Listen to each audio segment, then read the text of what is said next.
नमस्कार। आप सभी का आपके अपने YouTube चैनल MNT ग्रुप में स्वागत है।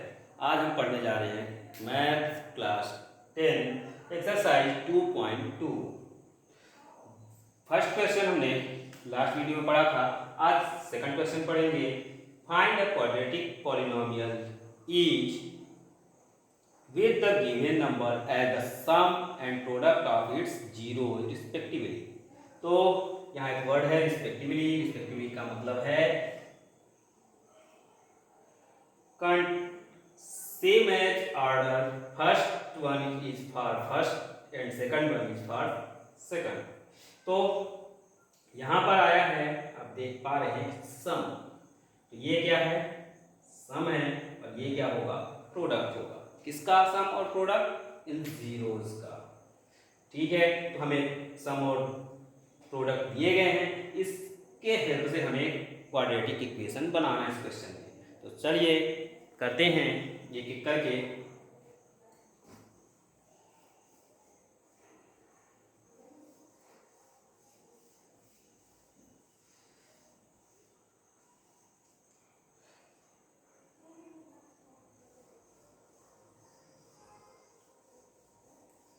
सबसे पहले हमें दिया गया है,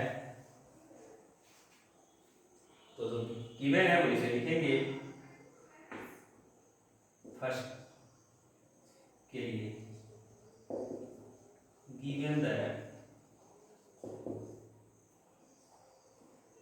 सम of zeros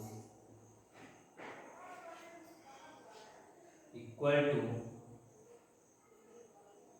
sum of zeros alpha plus beta equal to क्या गिवन है हमारा 1/4। फिर सम ऑफ जीरोस क्या होता है? -b/a equal to 1/4। That implies, यहां से हमें क्या मिल जाएगा? b इक्वल टू -1 और a इक्वल टू 4। b -1 क्यों हो गया? क्योंकि यहां से माइनस ट्रांसपोज होकर के उधर आ गया। एंड और क्या गिवन है? साथ ही साथ product of zeros alpha beta equal to क्या गिवन है? तो अल्फा बीटा इक्वल टू है -1। ये हमारा क्वेश्चन लिख दिया है। अल्फा बीटा क्या होता है? c/a। तो c/a इक्वल टू हो गया -1 है। अब चूंकि यहाँ पर अपॉन में से हम अपॉन बना लेंगे, तो क्या कर देंगे? यहाँ पर 1 लिख देंगे। 1 लिखने से कोई इफेक्ट नहीं आएगा, ओरिजिनल वैल्यू -1 ही रहेगी। यहाँ से हमें क्या मिलता है? c equal to, that implies c equal to -1, a equal to 1। अब यहाँ पर हम क्या देख पा रहे हैं कि हमारा a क्या है? 4 है। और यहाँ पर a क्या आया? 1 आया। Since a is common in both, so we take same value of a। यहाँ पर हमें a हमारा सेम होना चाहिए, तो हम इस a को या तो 1 बना दें या तो इसको 4 बना दें। अब हम इसको 4 बना देते हैं। तो c equal to a equal to 4 कर दिए। तो जब यहाँ पर 4 करेंगे तो क्या होगा? जब हम डिनोमिनेटर में कुछ करेंगे तो सेम प्रोसेस हमको न्यूमरेटर में भी करनी होगी, तभी तो वैल्यू सेम रहेगी। तो यहाँ भी 4 से मल्टीप्लाई किए हैं, तो यहाँ भी हमें 4 से मल्टीप्लाई कर देना होगा। सिंपल सा है। या तो इसको दूसरा तरीका है, यही प्रोसेस हम पहले से भी कर सकते हैं। किस तरीके से? इस तरीके से भी देख लेते हैं। यहीं से समझना है कि a की वैल्यू 1 है, यहाँ a की वैल्यू 4 आई थी, तो हमें c/a इक्वल टू क्या कर देना है? 4 करना होगा। अब यहाँ पर 4 कर रहे हैं तो न्यूमरेटर को हमको क्या बनाना होगा, फिर 4 बनाना होगा, तो फिर इसे भी 4 से मल्टीप्लाई करना होगा। अब c इक्वल टू -4 और a इक्वल टू 4, दोनों सेम है, किसी को भी पहले कर सकते हैं और किसी को भी बाद में, अपनी अपनी अंडरस्टैंडिंग पर डिपेंड करता है। अब हम आगे चलते हैं। ये तो हमारे क्या हो गए, b और a मिल गए। अब इनका हमें क्या यूज करना है, हमने ये क्यों फाइंड किया हुआ है ये जानते हैं। तो हमने a b c की वैल्यू इसलिए फाइंड किया है क्योंकि हमें क्या बनाना है, क्वाड्रेटिक पॉलिनोमियल, और क्वाड्रेटिक पॉलिनोमियल का स्टैंडर्ड फार्मूला क्या होता है, ax square plus bx plus c। So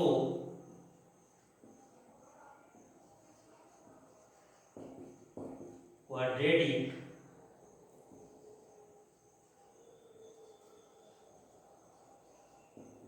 polynomial is as, किस तरीके से हो जाएगा, तो हमारा होता है standard ax square plus bx plus c।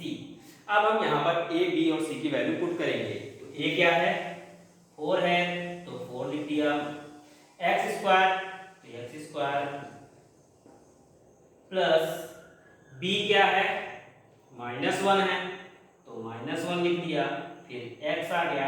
अब यहाँ पर 2 साइन है इसलिए यहाँ पर ब्रैकेट लगा दें, प्लस c की वैल्यू -4 है, फिर से यहाँ पर डबल साइन, तो फिर ब्रैकेट लगाना है। अब इसे आगे सॉल्व करेंगे तो 4x स्क्वायर तो सॉल्व ही है, प्लस माइनस माइनस x बन जाए x, plus minus minus 4।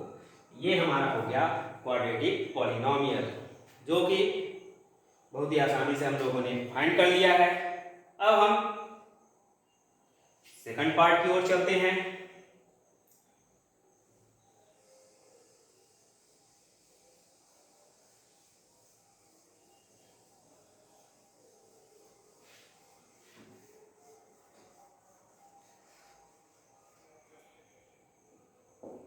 Second part में हमें क्या गिवन है, √2 और 1/3।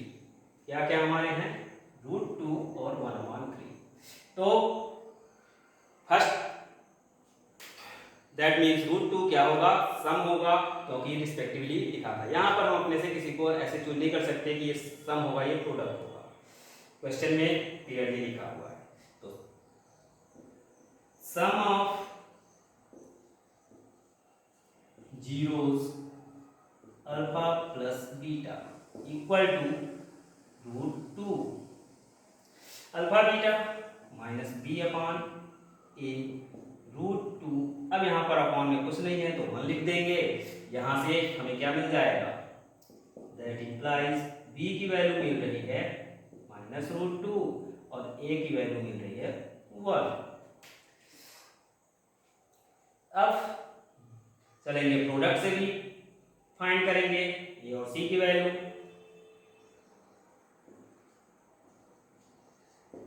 तो product of zeros alpha beta equal to 1/3, c upon a equal to 1/3।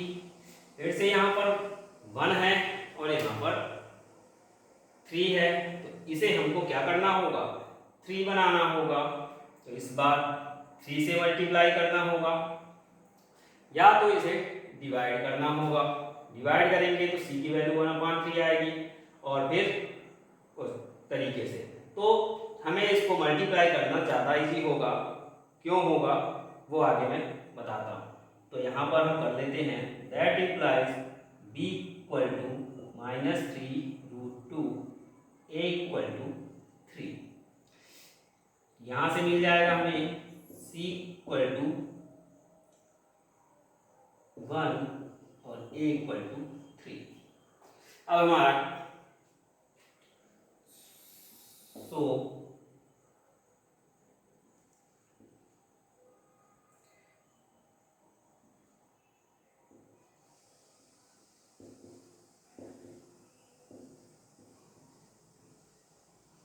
quadratic polynomial is as ax square plus bx plus c। यहाँ पर भी एंड लिख लेना है क्योंकि ये भी गिवन ही है।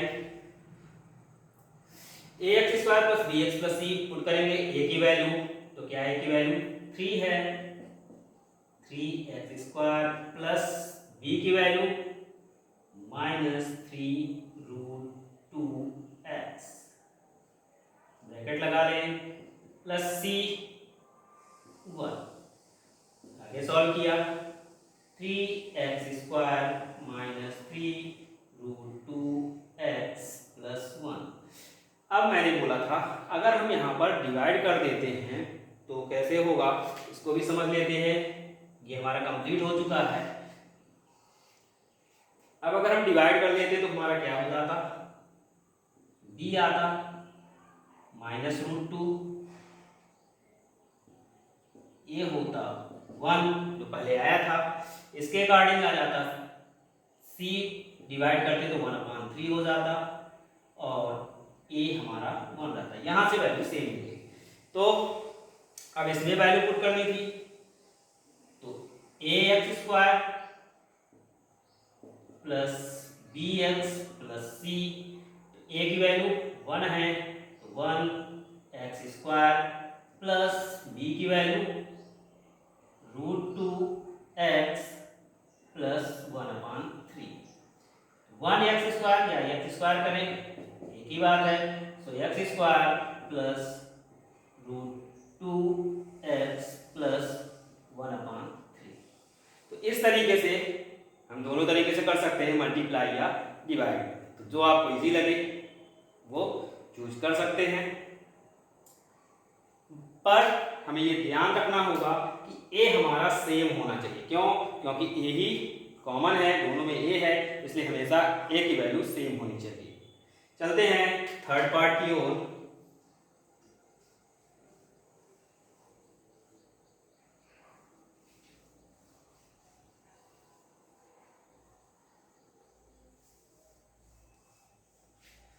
तो थर्ड में है 0 root 5।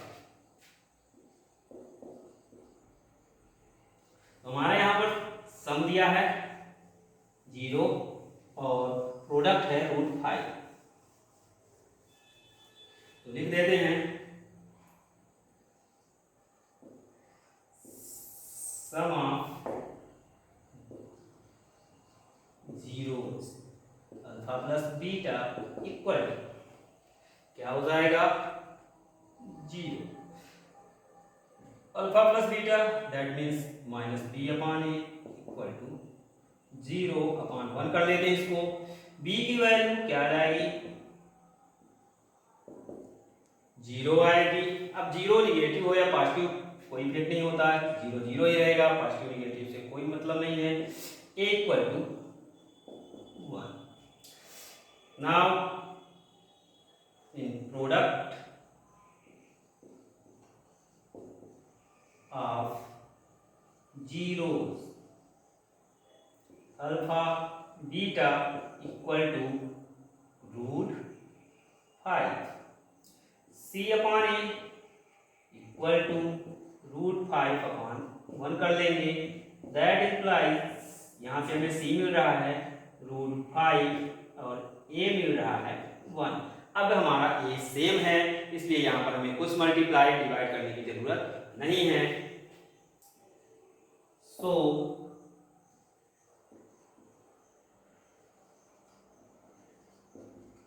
Quadratic polynomial is as हमारा हो जाएगा ax square plus bx plus c equal to put कर देते हैं वैल्यू a b c की, तो a की वैल्यू है 1 तो 1x स्क्वायर प्लस है तो प्लस, फिर b की वैल्यू है 0 और फिर x प्लस c है रूट 5। 1 से मल्टीप्लाई करने पर x स्क्वायर हो जाएगा, 0 से मल्टीप्लाई करने पर 0 हो जाएगा। अब 0 चुकी है तो उसे हमें लिखने की जरूरत जरूरत नहीं है। So plus rule 5। अब चलेंगे क्वेश्चन 4 पार्ट की ओर, जो कि है 1 और 1। इस बार सम और प्रोडक्ट हैं 1 और 1 दोनों सेम है, सम भी वही है और प्रोडक्ट भी वही है।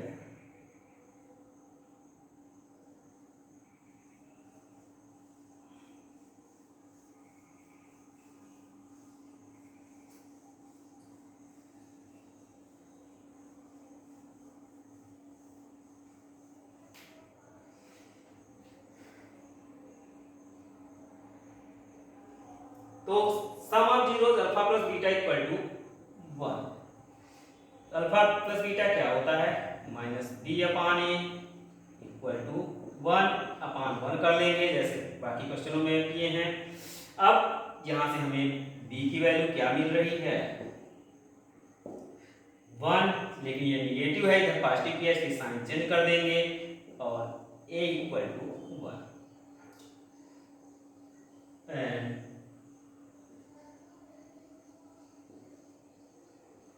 Product of zeros equal to क्या आएगा? अल्फा बीटा कर देते हैं कि अल्फा बीटा बार बार लिख रहे हैं, कभी कभी 1 मार्क्स नहीं आता है और हमसे क्या हो जाता है डाउट, बस हम इसको नहीं लिख पाते, तो इसको लिखने की आदत डालें, प्रैक्टिस में रहेगा तो 1 मार्क्स श्योर रहेंगे यदि आएगा तो। ये भी 1 ही दिया हुआ है, c upon A equal to 1 upon 1, c equal to 1 और a इक्वल टू 1। तो यहाँ हम चेक करेंगे क्या हमारा a सेम है, तो बिल्कुल हाँ a सेम है, बोथ है 1। सो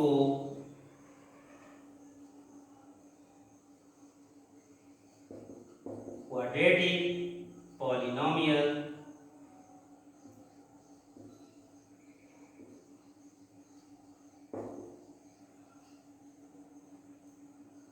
as ax square plus bx plus c equal to 1 x square plus b minus 1 x, यहाँ ब्रैकेट लगाना पड़ेगा, प्लस c 1। सॉल्व करेंगे 1x square means x square plus minus minus 1x means x plus 1। तो देखा हमने कि बहुत ही आसान से क्वेश्चन दिए गए हैं जिसे हम बिल्कुल ही आसानी से कर सकते हैं। तो आइए 5th पार्ट की ओर चलते हैं, जिसमें है वैल्यू 1/4 1/4। इस बार 1/4 दोनों में है, बट एक नेगेटिव है और एक पॉजिटिव है।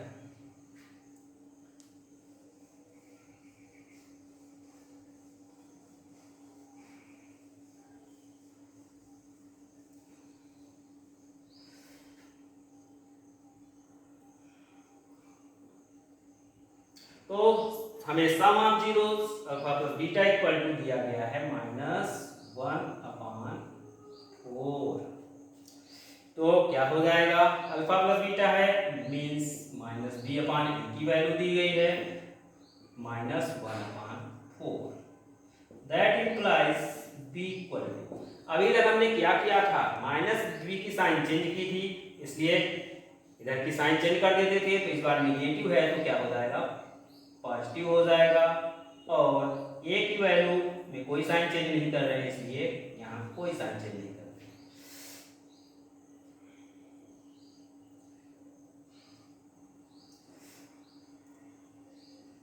And product of zero alpha beta equal to क्या हो जाता है? Alpha beta equal to 1/4। Alpha beta क्या होते हैं? c upon a equal to हमारा है 1/4। 4 that implies c equal to 1 a equal to 4। अब हम क्या करेंगे, चेक करेंगे a की वैल्यू सेम है या नहीं है। तो जी हाँ, बिल्कुल सेम है। a की वैल्यू क्या है, 4 है दोनों में। तो हम फाइंड कर सकते हैं क्वाड्रेटिक पॉलिनोमियल। सो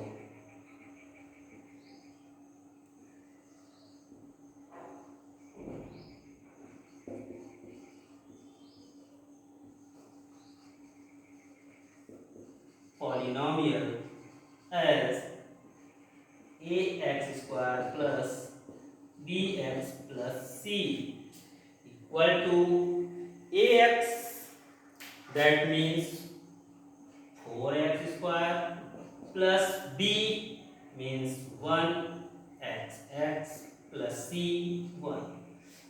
सॉल्व करेंगे 4x square plus 1x, x हो जाएगा प्लस 1। देखा कितना आसान सा था। अब चलते हैं 6 पार्ट की ओर, जो है 4 और 1।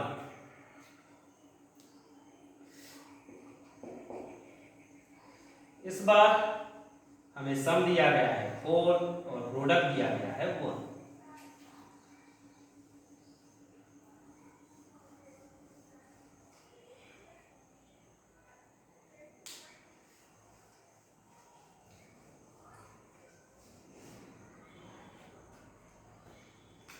तो देखते हैं alpha plus beta equal to 4 minus B upon A equal to 4 upon 1 कर देंगे। यहाँ से b equal to sign change करनी होगी, तो -4 a equal to 1 and product of zeros alpha beta equal to दिया गया है 1। अब प्रोडक्ट हमें 1 दिया गया है, c upon a equal to 1 upon 1। अब that implies c equal to 1 a equal to 1। फिर से चेक करना है a की वैल्यू सेम है नहीं, तो है। हमें a की वैल्यू जरूर चेक करनी है कि सेम होनी चाहिए, या नहीं होगी तो मल्टीप्लाई या डिवाइड करके सेम करेंगे, और जिसमें भी करेंगे मल्टीप्लाई या डिवाइड उसके c या b में भी करेंगे, जिसका भी a चेंज करेंगे उसके b या c को भी चेंज जरूर करेंगे। आगे चलते हैं। सो क्या हो जाएगा हमारा क्वाड्रेटिक पॉलीनोमियल।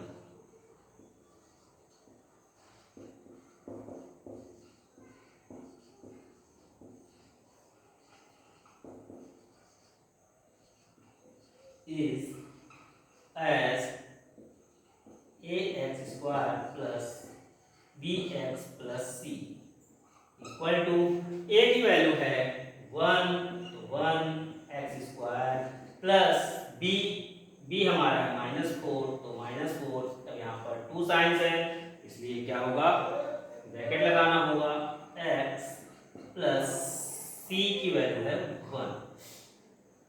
आगे सॉल्व करेंगे तो 1x square means x square plus minus आएगा 4x प्लस 1। यहाँ पर कई बार हमसे गलती हो जाती है, मिस्टेक हो जाती है। क्या होती है कि हम साइन क्या करते हैं, रॉन्ग कर देते हैं। ऐसा क्यों होता है? ऐसा इसलिए होता है कि हमें सबसे पहले या तो नंबर को सॉल्व करें, दैट मीन्स कांस्टेंट को सॉल्व करें, फिर वेरिएबल को सॉल्व करें और फिर साइन करें। तो जब भी हम करें, वेरिएबल हो या ना हो, तो नंबर को सॉल्व करना है और फिर उसके बाद साइन को करना है। दो में से एक को, किसी को भी पहले करें और करें। दोनों एक साथ जब करते हैं तो क्या हो जाता है, रॉन्ग हो जाता है।